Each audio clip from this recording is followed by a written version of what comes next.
Hello, Apps here from Dimp Digital. Welcome to the Tomorrow Children beta breakdown.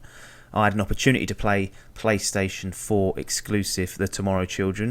And it's a game that's been on my radar since 2014 when it was revealed at Gamescom, so I was chuffed to get an opportunity to play this and see what it was all about. I know Mr. Piper was gutted not to get a chance, but unfortunately I didn't get to make much use of it because I actually only got to play for 1 hour.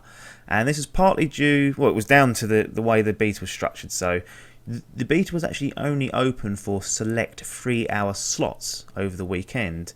The game was offline outside of these times. I thought, well, that's a bit weird. There's no offline mode. I didn't really understand at first. And due to commitments in life, I guess, I could only take part in one of these slots. And I had intentions of blasting at least 2, if not all 3 of the hours that I could do. But after an hour, I went to travel from one town to another, and I lost connection. Now, when I lost connection, I couldn't get back into the game. I tried for another 15, 20 minutes, couldn't get in, tapped out, called it a night. I think it was 1 o'clock in the morning at the time, and I was thinking, right, I just can't do anything else with this. And it was disappointing to only get 60 minutes of it. So this will not be the most detailed breakdown, of all the different features of the game, because all I really did was go back and forth with resources in the town and drop them back in. But the game kicks off with a tutorial, which was actually a little bit long for what I actually learned. All I learned was how to mine, which was press square on an item and it'll automatically start mining. I learned how to pick up items, again pretty basic, and I learned that the darkness can wipe out your character and resource, so you're going to have to carry a lantern with you, and if you're mining in a cave, you're going to have to strategically place your lantern so you don't lose your resources you're collecting or have your character wiped out. And like I said, this took a good nearly 15 minutes. Eventually I got out of there, a subway spawned, which is the method of travelling between towns, and I was able to start the game properly. So I rock up at this random town. I was tasked with collecting 3 resources to help the town prosper, I guess. And I spent the majority of my hour just trying to accomplish this one goal. What struck me straight away was this is a persistent world.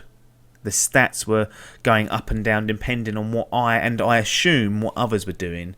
So this looks like it's going to be an online game only, which probably explains why it was only open for certain slots. The reason I said I assume others were doing work was because although there were other characters kind of walking around, they would often ghost in and out, which is a little bit weird, but whatever. Like, I'd get near them and they'd disappear, and I thought, well, are they there? Are they real? I don't know, but my assumption is that they were real people doing stuff, and I guess the way the game load balances, it just kind of ghosts people in and out of each other's world. So this could be great, an online game where you all work together for the good of the town, but there's got to be some caveats in there, and one in particular is that you can have to deal with numbskulls like me, who were struggling to grasp the basics of what I could do, but more importantly, what I should be doing. I didn't understand the resource system for the town. I didn't know what I was supposed to be doing. Should I be going off collecting resources as my kind of first sort of mission said? Or should I be using the treadmills to generate electricity, because it was telling me there was no electricity in the town? I didn't really know. I was just bumbling around trying to figure out the meaning of all this. And that's where the beta done a very, very poor job. As a playing experience, I felt very overwhelmed, and I never got a clear grasp of what I should be doing. And the world itself and the rules within the world are brand new. They're fantastic. It's great.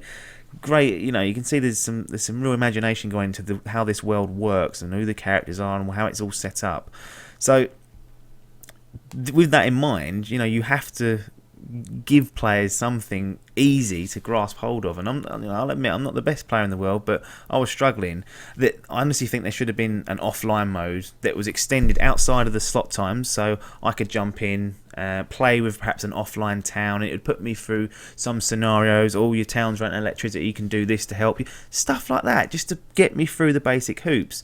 Then once I'd done that, I'd have my feet under me and I'd be able to go out into the online community during the slots and actually make a difference, or feel like I am. But they're going to have to work very hard to ensure that the good players are not heavily penalised by others' incompetence, because that's going to be extremely frustrating for players who want to create the best towns possible. And if they're hamstrung by other players, that's going to get up their nose. I know it'd get up my nose, and I know I probably got up people's nose in this. Perhaps they solve it, perhaps they let you host your own town and you have invite-only sessions, something like that. But if it's going to be a free-for-all, then I can see there being problems just because of how erratic people's behaviour is and how they tend to react to these games. Now, as I said, I didn't get the great deal to do it. That's the gist of it. The main takeaway I got from this is the persistent world, and you need to be working together, I guess, to get to the goals you want to. And it's still on my list. It's still there. I want to look at this. An hour's playthrough is definitely not one way to judge the game. I'm just telling you my experience and how it panned out for me.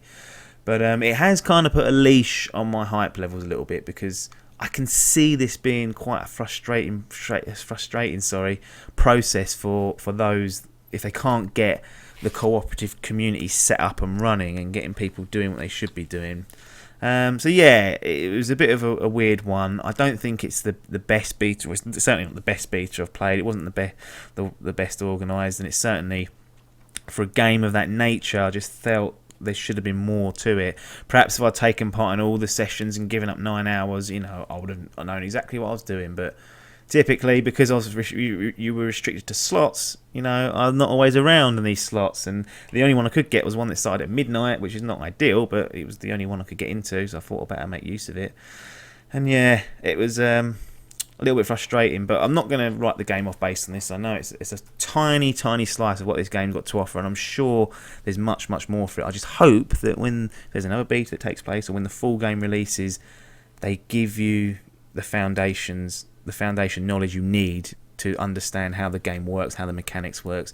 Don't just drop people in and expect them to figure it out, because you're going to penalise the players that do know what's going on, and those that don't, it's going to become frustrating, and they're going to switch off soon. And this is a game where you want people to keep playing throughout its lifespan. But that'll do now. I won't waffle on too much. I mean, you can see the video in the background of what's going on. Basically, it doesn't look like too exciting, but like I said, I didn't know what else to do. That is all I managed to try out. So apologies for this not being the most detailed of breakdowns, but all experiences should be shared, I think, and there's always people out there that have good ones and bad ones, and this is just my version of how it took. I'm sure there's people out there that had a great time with this and they're going to buy it day one, but for those of you, if you are in my boat and you didn't get time to play it as much as you would, or didn't have the time they wanted you to commit, then I imagine you've had a similar experience to me. But never judge a book by its cover. We've got a long way before this game's out, and I'm still looking forward to it, so I'll keep a big eye on it.